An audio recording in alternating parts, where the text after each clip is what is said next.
hari abantu barwaye ihungabana rituruka ku nkoni bakubiswe bahatirwa gukoresha indyo mu cyimbo cy'imoso.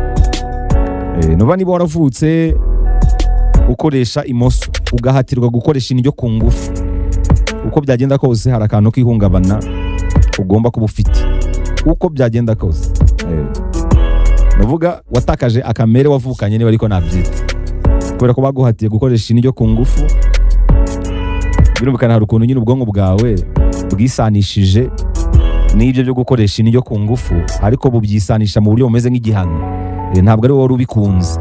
Ntihaburamo rero aka kantu k'ihungabana. Harimo nabo bikabya ugasanga nk'umumaro yari kuzamara ntabwo awumaze kubera gusa kumuhindura muri ubwo buryo. Ni nk'uko ikimera gishobora gukura kibwira ko cyaremewe kuzaba pome, noneho cyaba kiri gukura bagahita bagihindura bakavuga bati oya turashaka kuzahinduka umwembe. Urumva si icyo kimera cyahinduka umwembe wa nyawo 100%. Haba harimo akantu kaburamo uko byagenda kose. Kera rero bahuraga n'ibibazo bitandukanye mu buzima, harimo ko gukubitwa, gutotezwa, ku buryo umuntu ashobora no kwiyanga kubera ko gusa yavutse akoresha imoso. Uriko ukuntu byari bibi. Cyangwa se umuntu bakamufata nk'umuntu udasanzwe, nk'umuntu ufite ikibazo.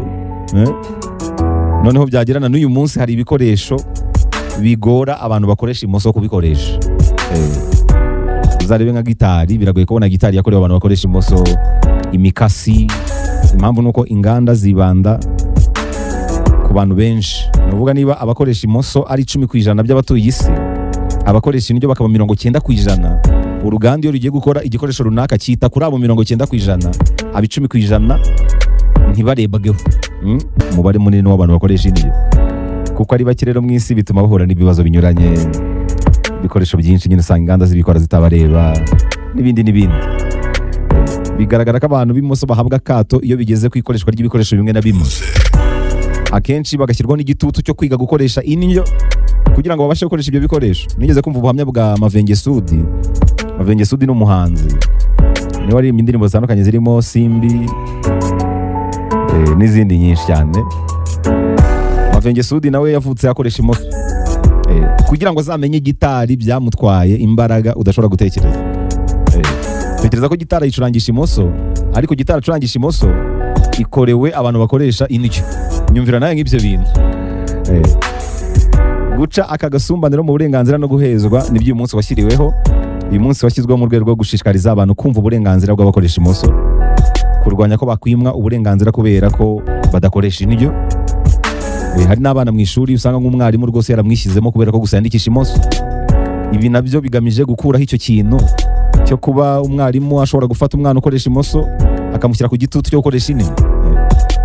Washyizweho kugira ngo abo bantu bashyigikirwe mu mbago zose z'ubuzima.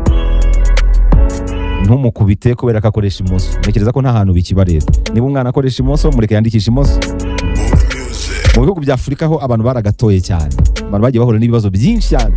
Harimo nabo bajyanaga mu bapfumu kugira ngo babahe imiti yabafasha gutsinda icyo cyago. Kera n'igihe byafatwa nk'uburozi cyangwa se nk'ibintu by'uburozi. Nk'iyo wakoreshaga imoso mu muryango w'iwanyu bose bakoresha indyo, bavuga ati umwana wacu ahubwo ashobora kuba yaratewe baramuroze. Abantu bakoresha imoso bahuye n'ibibazo byinshi cyane muri Afurika, cyane cyane kurusha ku yindi migabane.